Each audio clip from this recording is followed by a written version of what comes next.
Doctor గారు మరి vasectomy reversal micro surgery ఎలా చేస్తారు సార్ అసలు? మంచి ప్రశ్న అమ్మా. ఎందుకంటే వాసెక్టమీ అనేది మనందరూ తెలిసిందే.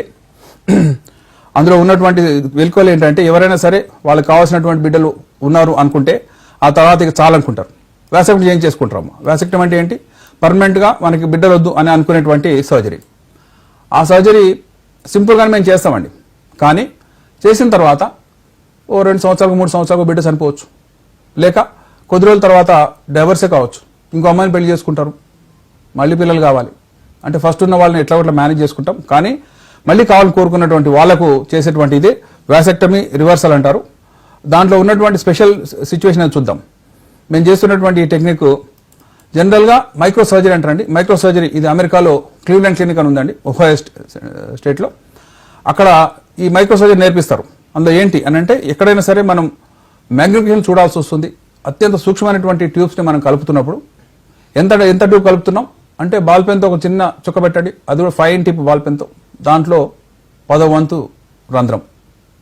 ఆ రంధ్రంలో మీరు 3 కుట్లు వేయాలి. ఆ రంధ్రం ఓపెన్ ఉండాలి. ఇది వినడానికి కష్టంగానే ఉంటుందండి, చేసేవాడు మరీ సంకటంగా ఉంటుంది. ఎందుకంటే ఈ రోజు ఏది చేసినా సరే సక్సెస్ కాలేదనే కోపం ఎక్కువ తప్ప దానిలో సంక్లిష్టతను అర్థం చేసుకునేటువంటి మనస్తత్వాలు లేవు. సర్జరీ అంటే సక్సెస్కే, సర్జరీ సక్సెస్ కాలేదంటే మీరు సరిగ్గా చేయలేదు. ఇలాంటి బడ్డ గుర్తులతో మాట్లాడుతుంది కాబట్టి మాలాంటి మైక్రో సర్జరీ కష్టంగానే ఉంటుందండి. అయినప్పటికీ కూడా చేస్తున్నాం. చేసినప్పుడు ఏం చేస్తాం చూడండి. వాసెక్టమీ అంటే ఏం చేస్తారు? టెస్ట్ నుంచి వచ్చేటువంటి వాస్ ఇలా గొట్టంలా ఉంటుందండి. దీన్ని కట్ చేస్తాం, చిన్న ముక్క కట్ చేస్తాం, 2 వేలు మడిచి కుట్టేస్తాం. ఆ కుట్టేసిన మళ్ళీ మీరు ఆ నాట్స్ తీసేసి ఆ ముళ్ళు తీసేసి మళ్ళీ కలపని అడుగుతున్నారు. ఎందుకంటే మీకు మళ్ళీ సంతానం కావాలి. మీరు ఏం చేతనం మరి అప్పుడు చేయించుకున్నారు, ఇప్పుడు మళ్ళీ కావాలని కోరుకుంటున్నారు. దాన్ని చేసేటువంటి ఈ టెక్నిక్లో మైక్రో సర్జరీ ఇక్కడ చూడండి. కింద టెస్టిస్ ఉందండి, పైన నాళం వెళ్తుంది, ఇందులో మధ్యలో కట్ చేసేసాం.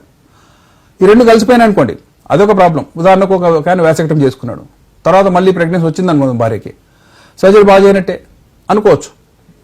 దానికి కారణం ఏంటి అంటే మనం సరిగ్గా నాటు వేయలేదు అనుకోండి, లేక నాటు కనుక ఊడిపోయింది అనుకోండి, ఈ 2 మళ్ళీ కలిసిపోతాయి. కలిసి మళ్ళీ స్పర్మ్స్ బయటకు వస్తాయి. కాబట్టి చేసే టెక్నిక్ పర్ఫెక్ట్గా కట్ చేసి ఇక మళ్ళీ ప్రెగ్నెన్సీ రాదు అని కన్ఫర్మేషన్ ఇవ్వాలి. దాన్ని మేమేం చేస్తున్నాం, ఈ టై చేసిన దాన్ని మడిచి కుట్టేస్తున్నాం అండి. ఇటు మడుస్తున్నాం, అటు మడుస్తున్నాం, 2 వేరు పొరల్లో పెడుతున్నాం. అలా చేసి వాసెక్టమీ సక్సెస్ చేస్తున్నాం. కానీ ఇప్పుడు అడుగుతుంది మళ్ళీ కలపమంటున్నారు. ఇప్పుడు కలపమంటే ఇక్కడ మళ్ళీ కట్ చేసి హెల్దీ ఏరియాకి వెళ్ళిపోతామండి. ఇక్కడ కొంత కట్ చేస్తాం, ఇక్కడ కొంత కట్ చేస్తాం. కట్ చేసి ఈ రెండింటిని కలపాలి. కలిపిన తర్వాత కలిపే టైంలో చేసేటువంటి సూచర్స్ ఎలా ఉన్నాయి ఇక్కడ చూద్దాం. ఈ కలిపే క్రమంలో ఎంత గ్యాప్ ఉంటుంది ఇక్కడ అంటే 1 సెంటీమీటర్ గ్యాప్ తీసుకుంటామండి. తీసుకొని సర్జరీ చేస్తున్నాం. అయితే మళ్ళీ మనం ఏరియా తీసుకుంటే 3 to 4 సెంటీమీటర్ లాస్ అవుతుంది, అయినా నష్టం లేదు. ఎందుకంటే ఈ వాస్ డిఫరెన్స్ అనేది 30 సెంటీమీటర్ల గొట్టం, అందులో 5-6 సెంటీమీటర్లు పోయినా ఏం కాదు. కాబట్టి ఎటువంటి టెన్షన్ లేకుండా, ఎటువంటి టార్షన్ అంటారు. ఇక్కడ చూడండి, కట్ చేసినప్పుడు ఈ రెండింటిని మళ్ళీ కలపడానికి మాకు సాధ్యం అవుతుంది.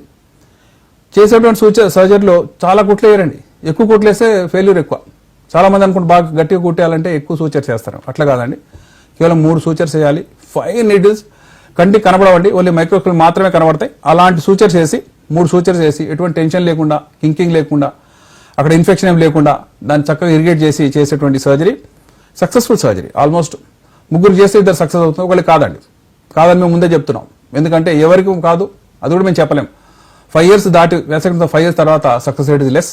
ఒబేసిటీ ఉన్నా, డయాబెటీస్ ఉన్నా, ఇతర ఎస్టీడీ ఉన్నా సరే ఇవన్నీ మూసుకుపోయింటాయి కాబట్టి, ట్యూబర్క్లోసిస్ ఉన్నా సరే చేయలేం.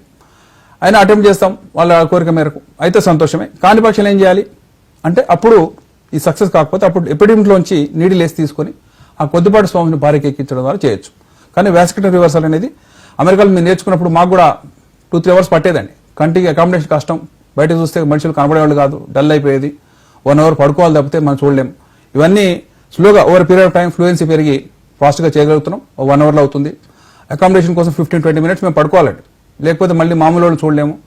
ఇవన్నీ కష్టాలు ఉన్నప్పటికీ కూడా ఈ ఉన్న వాసెక్టమీ రివర్సల్ అనేది తప్పకుండా మాలాంటి micro surgery super speciality surgeons మాత్రమే చేయగలరు కాబట్టి రాక తప్పదు.